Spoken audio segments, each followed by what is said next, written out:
Lockdown has deprived parts of the country particularly hard.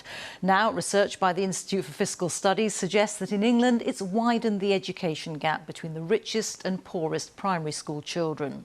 It shows that during the pandemic, the richest 20% of pupils were spending over 6 hours a week more on educational activities compared to the poorest 20%. One head teacher told the BBC it'll take nearly 2 years to close the gap.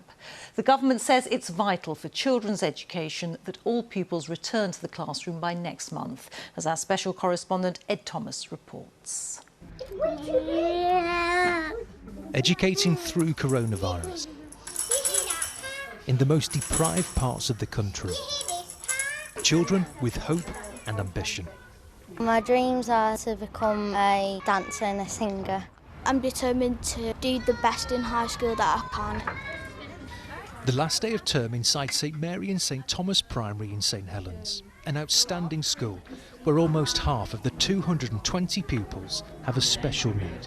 In a deprived area there is already a gap that we're always striving to close. What's coronavirus done to the education of the most vulnerable here? It's stalled their education and that gap will have grown hugely. You've been speaking to your mental health worker? They call 50 of the most vulnerable children and their families every week. I can hear them all playing in the background. More than 6 out of 10 pupils here receive free school meals. How are you for food? On our list it is looked after children, domestic abuse, low employment in the area, drug misuse. Even before lockdown, the school handed out at least 30 food parcels every month. Hi, sweetheart. Got your bags for you. Linda's in charge of the welfare of all pupils, including home visits. It's making sure we provide a safe, secure environment for them, that they feel ready to learn, that their worries are left at the door. I need a bag for Kelly that I can drop off. These are for Kelly, a single parent and mum to Ria. Ria is 8 years old and a mum's young carer. She's got 2 bad legs, 1 hand, so it's hard for her cooking and stuff.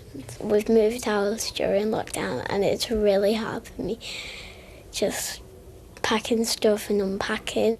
And on top of all of this, you've got to learn. Yeah. Hi, Kelly, can I come in? How are you, love? I'm brilliant. Liking this new house. Thank you. Oh, you've dropped on here, Cal. Ria's mum has cerebral palsy.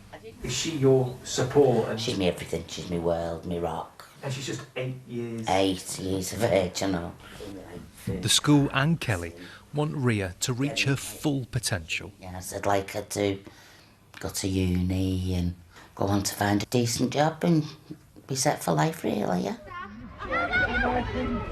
Home learning for children like Phoebe has been especially tough. I do struggle with maths, so I have been worried if I do go down.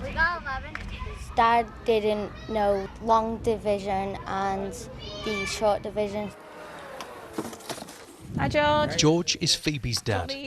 Like many parents How are here, you doing? struggled with his own education. Should I have it? I failed in maths. The school helped to get me English qualification. If I don't know, I can't help my child. A single parent with diabetes and anxiety, the school has supported him throughout. It's been tough for the past 8 years, but Linda's been there all the way. This is a school. Yes, Let's remember that. but we're the community and they're our family.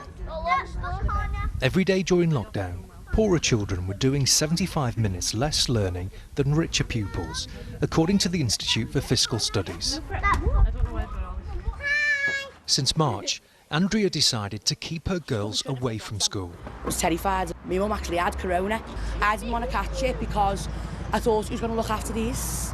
At St Mary and St Thomas, there were 130 children just like Andrea's, not in school, learning from packs sent home.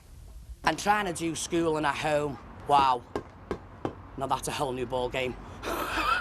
From the decision you've made, what don't you want to happen? You know, I'd like them to be able to pull it back and not struggle. I don't want it to affect their education.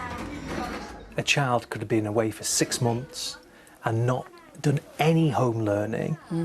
What does that make you think? It's a mountain to climb. This is going to take the next academic year and into the one after to really get those children back to where they need to be. And if there was ever a time for us to step up, it's now. This pandemic is exposing inequalities, and in the classroom, the poorest are falling further behind. Thomas, BBC News, St Helens.